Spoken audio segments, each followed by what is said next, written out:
Does ballet cause scoliosis? So there was a study done once that there was a correlation, 20% more scoliosis in people that are doing ballet than in the normal population. And they were thinking like, well, why is that?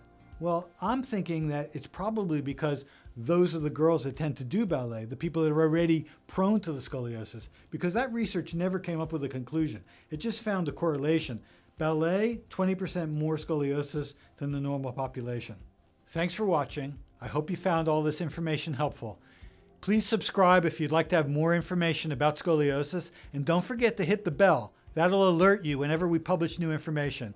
And if you've got any questions, write them in the comments field, and I'm going to make sure to address them in a future video. Thanks for watching.